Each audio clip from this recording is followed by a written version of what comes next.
G'day friends and fans, welcome to Dave Talks Stuff Ukraine War Update for the 11th of March 2026. I'm your host, the author, David Applegate, and as the war continues, so does the propaganda. Now, one such propaganda, of course, is what you will call the mainstream media, although many are increasingly calling it the misledia. Now, one of the rare moments of clarity and truth is when they issue the statement there is no independent verification of his description of the military situation. Of course, they're talking about the Ukrainian spokesperson, Major General Oskander Komarmenko, who was allegedly interviewed, more like was a pontificator on the media outlet RBC Ukraine. Now, RBC Ukraine is a voice of the government. Like all media in Ukraine, it is controlled by Kolomensky or one of Kolomensky's friends, who all think there is no left wing, there is only right, march, war, and they will not give up until Moscow is in ruins, which, of course, will threaten pretty much the moment. For now, Russia has not responded to the allegations. And now what are the allegations?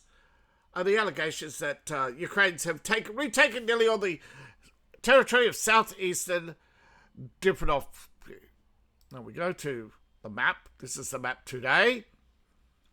This is the territory here they claim to have taken. We go back a week.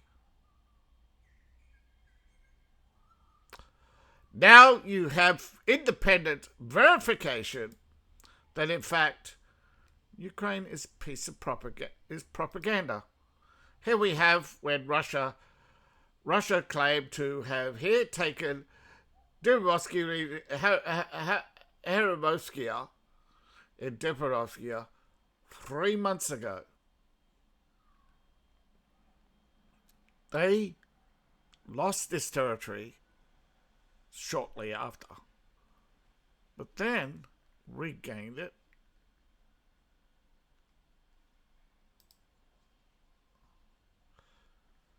They have. Okay, so here we have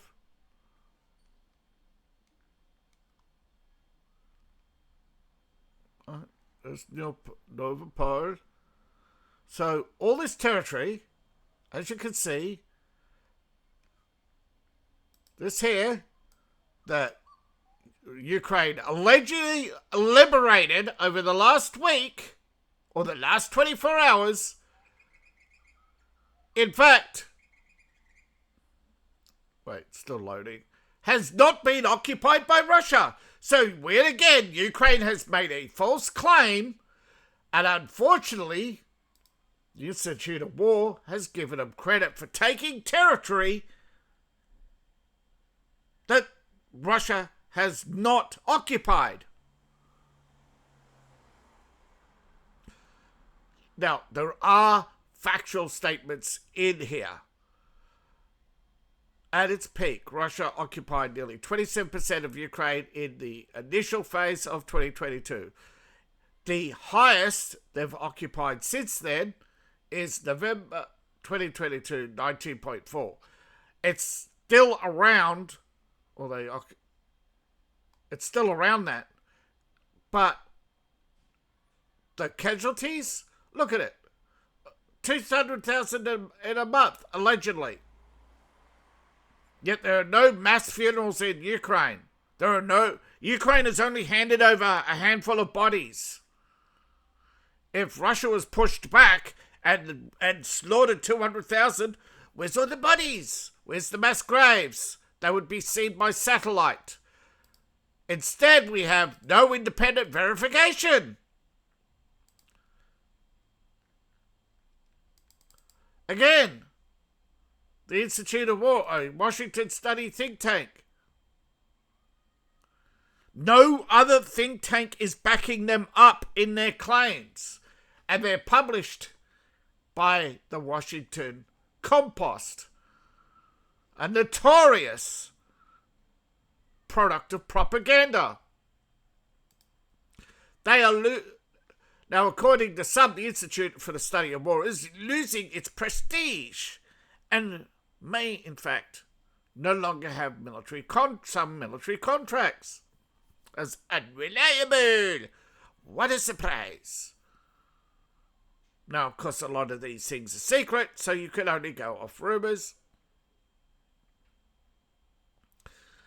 But how reliable are some of these think tanks? People put the experts between 50 to 75% correct. Right? A lot of it is opinion, speculation, but I don't think any of them study the maps. I think they study this. I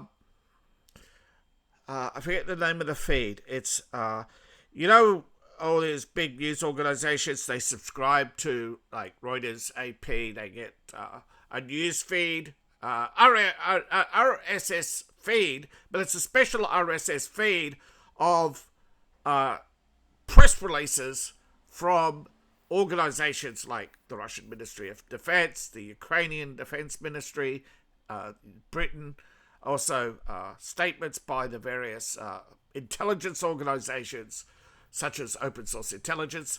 And these are, even this feed here, that you can get detailed, you can subscribe to its feed and get all its timelines. And every hour you'll get a stream of context, and over time you can put together a picture. Yes, there was fighting here 3 months ago. Yes, now and again, but Russia has not been able to secure. That's not the same, right? Losing a battle. So they're exaggerating. Now we can go over the timeline. Yes, Russia has gone into Tel Aviv a few times. That's the problem, right? Whenever they do push back Russia, so they overstate Ukraine's gains and understate Russia's gains. According to general consensus, Russia occupies around 20% of Ukraine, somewhere between 19.4 and 19.8, and it is generally accepted that Putin has, every time you go into a negotiation, Putin asks for more, and Zelensky asks for more.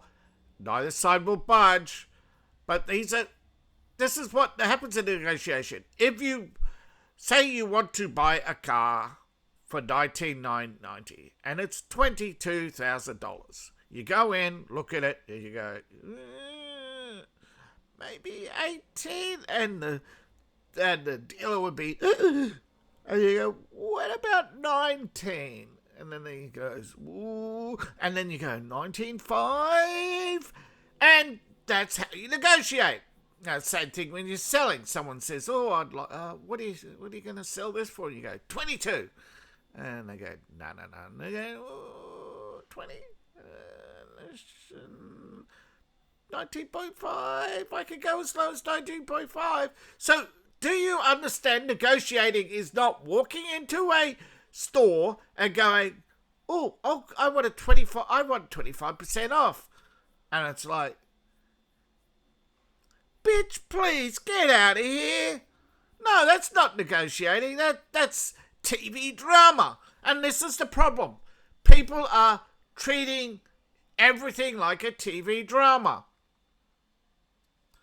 Now we go around the map, and Russia allegedly has launched 99 drones today, and Ukraine has launched 126 drones today. Yet somehow, the Institute of War says Ukraine launches a world of drones. A literal world of drones. 126 drones over what? 970 miles? And it's got to be some awfully powerful drone. And remember, the majority of drones launched in this war are surveillance because they're going to be up there for a while. Yes, some of them do explode, but it's the war after all. They're going to, if there's a target of opportunity, yes, they flip the switch on the drone and nosedive it into something. But normally, as we've seen, we saw a couple of days ago a T-80.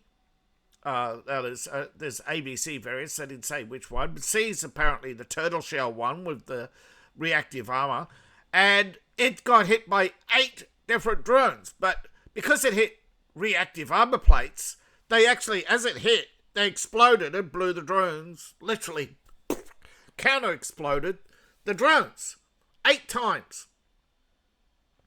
Now, Russia has, of course, taken this tank back to the Rostov plant for examination of why it succeeded where other tanks did not. So its cope cages, everything is now being studied about this tank. It is under major repair and investigation. But again, because the T-80 has ceased production, those technologies will be going into the T-72 Turtle, or the... they don't call it the Turtle, but it is... they are putting more reactive armor back onto tanks, and the T-90 so you got the Mainstay and the Terminator. So they're all going to get upgrades, but of course Russia can't flip a switch and upgrade overnight. But again, if you compare this to Iran, right, there are 142 points of contact today. How many in Iran? 1,000, 2,000, 2,500 points of contact. Quite the difference. A very stark difference in the war. And as we look around the map, we see that they've hit Kharkiv. Right? Imagine they continue to fight in the various buffer zones, and they are more and more increasingly. There is alleged frustration, but alleged. All right, so the stalled offensive at Lyman, yes, we could say there are stalled offensives here and there. They have made minor gains here in west of Seversk. Almost nothing here. I don't think it's anything worthy of mentioning. I don't think it's worthy. As you can see, Russia's made back whatever push, right? They've pushed back the Ukrainians. They've got still virtually no change, right? They've just reoccupied their trenches from months ago. Nothing here. They've still got this sticking point. Same here. Sticking point.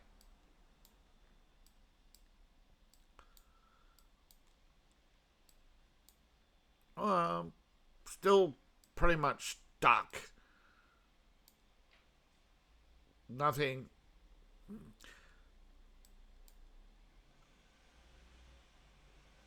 They've unable to break the Ukrainian lines here and break the Ukrainians at Rodiv. They trying to go around, but to cut off Roddy, have to completely cut them off. And of course, one of the things that is now coming out is areas like this. They have a road where you not just that little tractor drones. They are literally called a tractor drone. These are the little tractors. These actually go back 20, 30 years to tractor drone. You actually used to have to buy tank drones. They're used by Israel, America, predominantly throughout the Middle East. You see tractor drones used by various police forces for bomb disposal, but they're now using them as delivery drones. They put a case of ammunition onto the back of the tractor drone. The tractor drone can carry up to 50 kilos. And it trots down this road and into here. Now, it ain't many artillery shells, and if they're hit, they die. But they're using more and more tractor drones, and that's where the majority of Ukrainian drones are going, to deliver ammunition to pre-programmed positions. They're not using remote control, of course. They're except to monitor them. Alright, so Ukraine keeps putting markers here for the combat here. They keep misrepresenting the combat. Same here. They keep misrepresenting points of contact. But yeah, there are fights in this area. That's about the only truth we can really confirm. Again, the Institute of War seems to be a little biased in their reporting, and that's dangerous. Alright, so here we have points of contact, right? Points of contact. And again, points of contact, nothing of significance, no, we see no change really. A little bit movement in the north here. Just maintaining control of their river crossings here. But they are, it's hard to say how. And as you can see, from, again, they're only advancing here. So, in a week, the Russians have advanced more than the Institute of War have claimed. Again, proving my point that these so-called independent fact-checkers are not independent. And they definitely don't know what a fact is. So, this is the danger of liberalism, which once stood for truth and justice. Yeah, that went out the window. It was a slogan. A slogan, I tell you. But there you go. That's what it looked like months ago. Russia has hit them hard. They've taken large chunks of territory, more than 400 square miles. Now, as gas and energy prices soar, we have seen today for the first time they come down a little bit. And one of the reasons why is Russia has begun to supply the world market. There's talks of allowing a increase in the price that Russia gets and a easing of other sanctions. Europe is skeptical, but has asked for conditions. So there's possibly leverage to end the Ukraine war now. However, there are sticking points. One of the sticking points is the Zelensky gold, who has now accused Hungary of banditry over 82 million in seized gold. And all Viktor Orban says is, prove it's yours. Explain yourself under international law, and we will hand it back to you. Where's the paperwork? So why is Zelensky making a big deal when under international law, all I have to do is rock up with the appropriate paperwork under international law. But the rule of law, well, rules are for thee, not for Zelensky. They transported money through Hungary by road without notification. The seizures outraged Ukrainian authorities.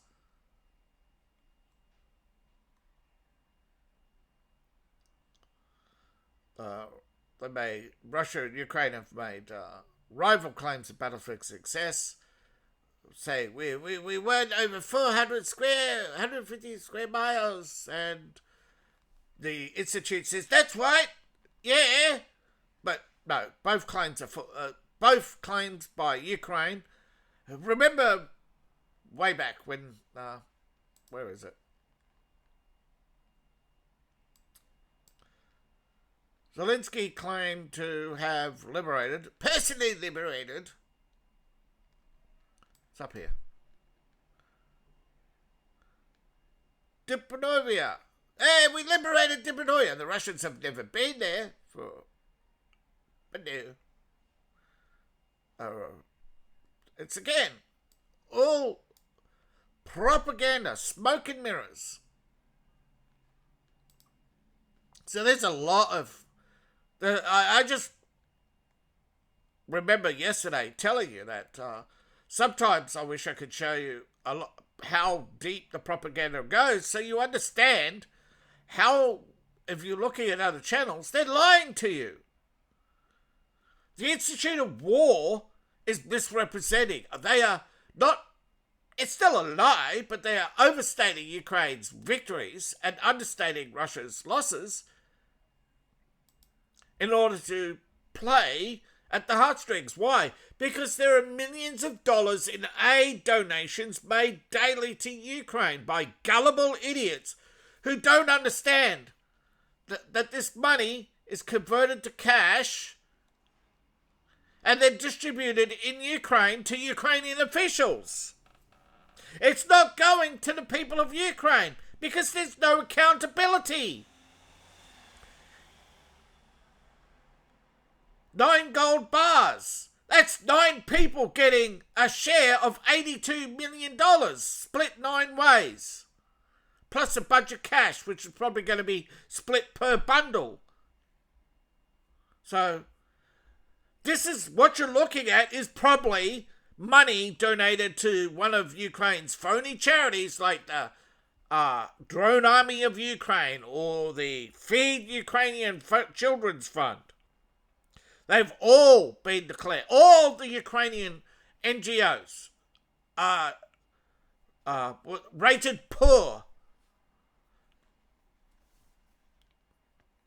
which means they have little to no transparency. No one knows where the money goes. And if they ever get a reporter into Ukraine, they're arrested. Right? France 1, BBC, ABC, none of them. They're all clout chasers. They all have the investigative reporter skills of a blind man. Why? Because Ukraine will report, oh, he stepped on a landmine. Yeah. Or he died in prison. And so far, the biggest problem is that Zelensky gets away with this. This is why so many people right now are angry with Trump. Because he won't stand up to Ukraine. Because he doesn't want to be called the Russian bat. So he's a Zelensky poodle. All these Zelensky poodles, like Keir Starmer. You really you really care what an atheist Jew who thinks Muslims are the future of Britain is a reliable source of information on Russia? Russia's used in the last month 2 hypersonic missiles, which is have only used the Kinzhal 44 times in total.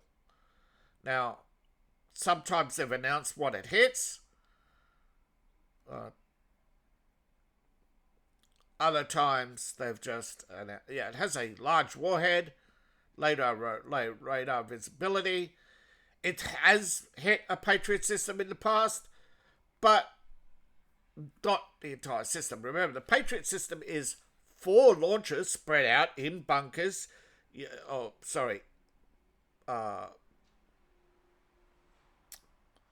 I think they're still called bunkers, but they're a special entrenched network.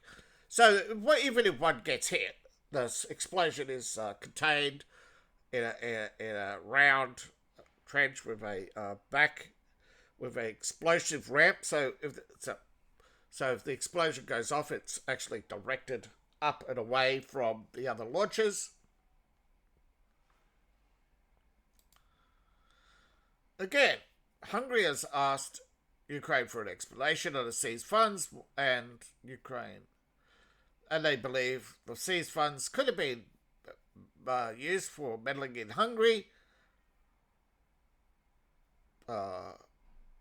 It would make sense that these funds appear as in the format of large bribes. You have 9 gold bars with no paperwork, which means if you were given that gold bar, there are very few banks in the world you could take it to.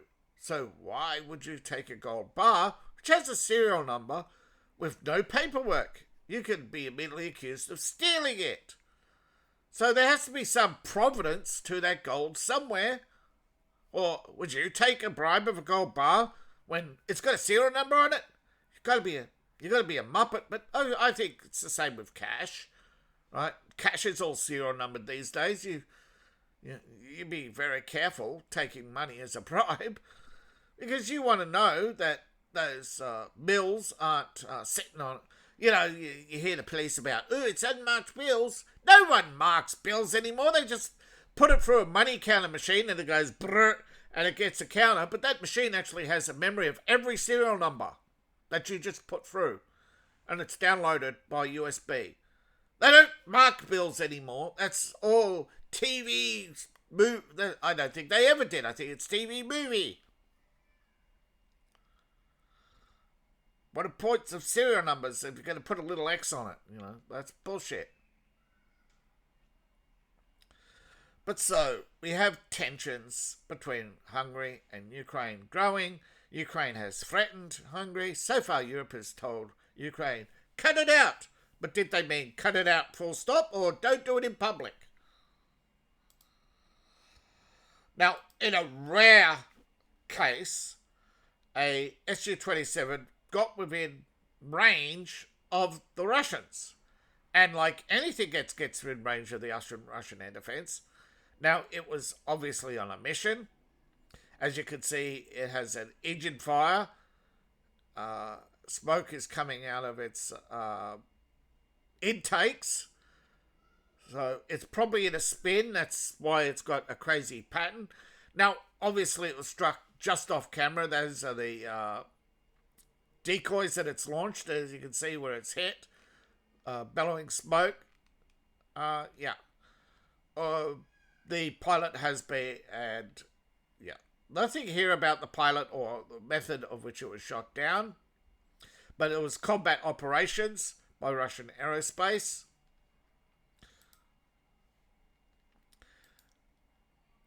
Now, multiple agencies have confirmed one was damaged or destroyed at Kantohove Air Base, confirmed by satellite imagery.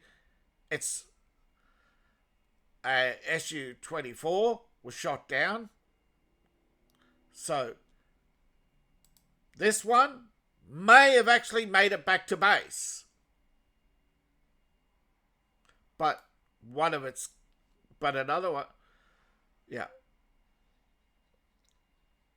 But according to other sources, yes, the pilot was killed. So, but it's a twin-seater, I believe.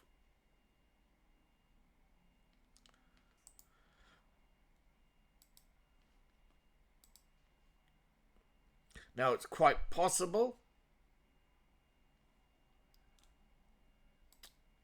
Great.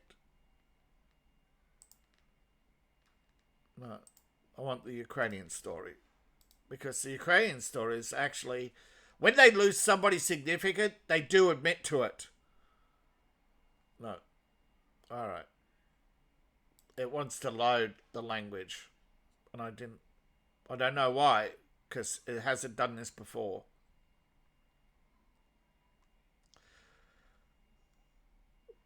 But this is where we get into conflict. The Institute of War is saying it was only damaged or destroyed. Now, Ukraine is actually admitting it was destroyed. So why are the Institute of War not admitting that it's destroyed? Now, an Su-24 was hit on the ground. near, shut down near, and it was at the ground near Balavinka in Kherson. Why isn't it on the map?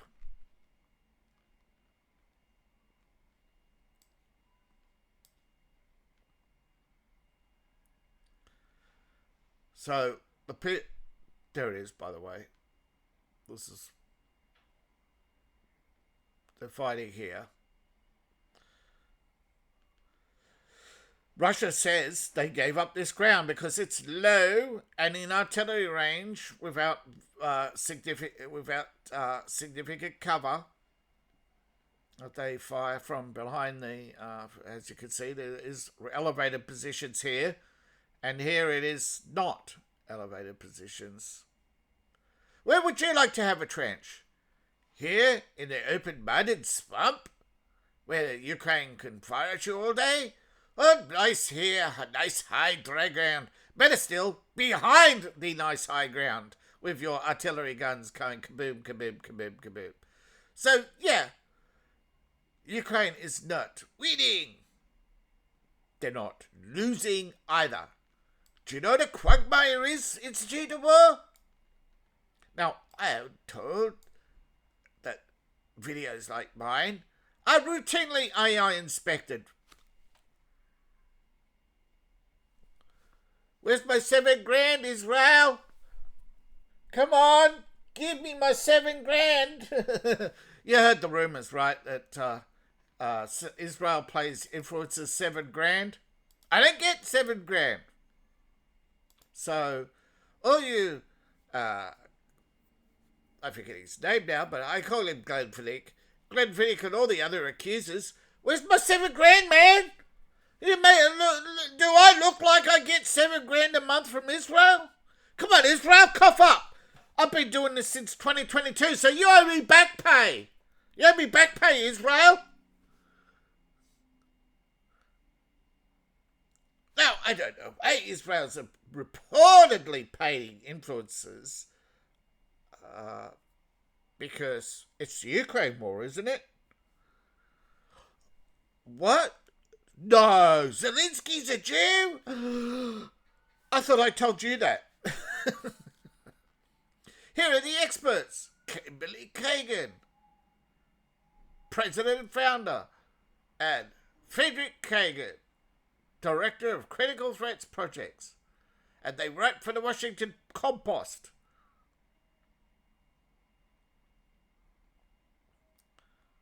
And they claim, this is the origin, and they make a lot of claims here.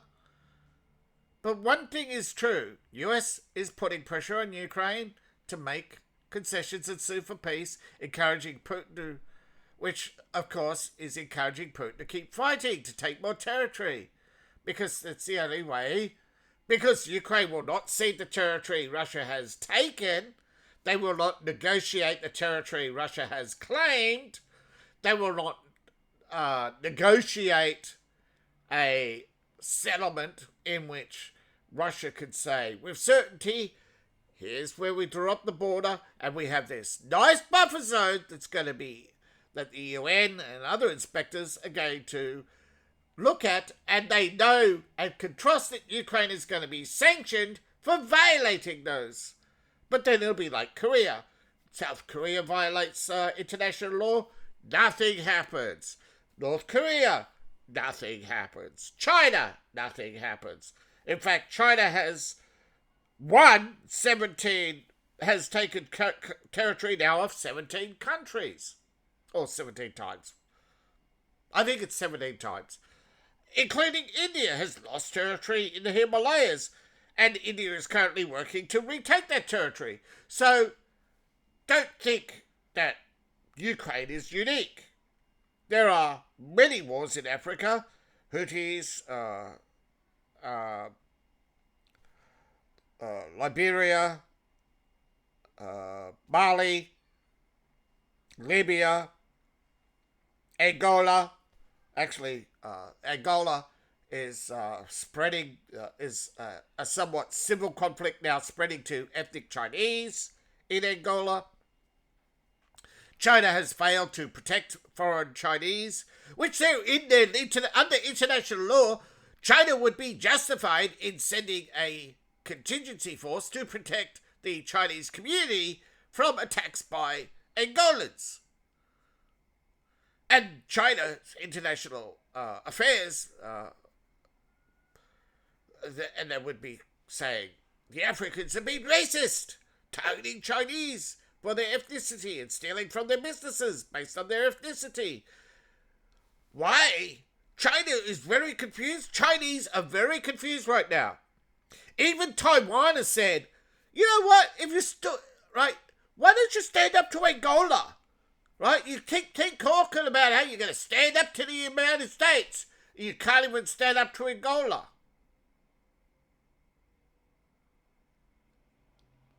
Now, Angolans are claiming they're attacking Chinese because the Chinese are stealing resources and treating Angolans like crap. So we have a tit-for-tat, he said situation, again, which international journalists are walking around saying, I hear no evil, I see no evil, I speak no evil. So clearly, if China was in the right, the Washington Compost would be champion their comrades. Mandami would be on the media saying, our dear comrades in China are being persecuted by these evil Africans. No. Although his concern is Uganda, where he is born. Hey, allegedly. So, again, while Russia is encouraged to fight, that is encouraged by Ukraine's refusal to negotiate. And again, they keep saying Russia's lying, Russia's not acting in good faith. So again, why would anybody consider them independent when they're clearly kissing Zelensky's shiny Jewish ass? And again, if Ukraine really did retake territory and be showing you on the map, look, here it is, Ukraine's own markings, Ukraine's own map, right? This is not a Russian map, right? The Russian forces, no. They're reporting the liberation of territory that hasn't been occupied. And they're not the first time they've done it. Washington Post is failing. These charts prove it. And that's where we're at. We're in a warring parties claim no independent verification. So the Al Jazeera does not consider the Institute of the Study of War to be independent. Irony coming from Al Jazeera, who actually, up until recently, was often considered pro-Russian by Ukraine. Yet, if you look at their stories, they are pretty balanced in their stories still, but there's a lot more Ukrainian stories and claims. But again, they say independent sources. So, independent of whom? Well, independent of every government. That's the whole point. But there are no independent agencies left in the world. Not even the Red Cross. You are starting to see that. And this is what I did in my video on the media influence matrix. Where George Soros, and now his son, and has thousands of employees around the world, funded by US taxpayers, although increasingly funded by Europe and China, to create a monolithic media landscape. And downstream of that would be these think tanks and institutes for the study of money. And collecting money is what ultimately every job is about. And so the Institute for the Study of War is going to be to the highest bidder, because propaganda in the past has proven to shift hearts and minds, particularly turning Americans against the Vietnam War, even though America was winning and could have easily overrun if the fact that if Americans had just 1 inch, right? Gathered 1 inch of bravery and told the South Vietnamese, the ultimate, you get out there and fight with us or we're out of here. Publicly. But they didn't want to publicly shame. And I'm sick of this, we'll tell you the truth 20 years later. No! Many people have told me the same thing. They want the truth today about Ukraine. I think that's fair. I think that's absolutely fair. After the debacle of Vietnam, the debacle of Iraq, the truth should set you free. All these secret bases, right, justify them. Right, if you're doing something illegal, right, like if you've got nuclear weapons where there shouldn't be, then that's, you know, the Russians know. They're not, you can't hide a nuke, right? It's a big glowing thing, okay? Electronically, they have tracking and verification, and they need cooling, and they need routine inspections and maintenance. Yeah, they're a big glowing radioactive object as well. And there's only a few experts in the world, and Russia watches America, and America watches Russia. So there ain't no hiding nukes anymore. Well, allegedly. That's what nuclear submarines are for. So thank you all for watching. Please like, share, and subscribe. Please support the channel and support me on Ko-Fi, Patreon, buy my books, buy my merch. I appreciate each and every one of you. See you in the next video, and bye for now.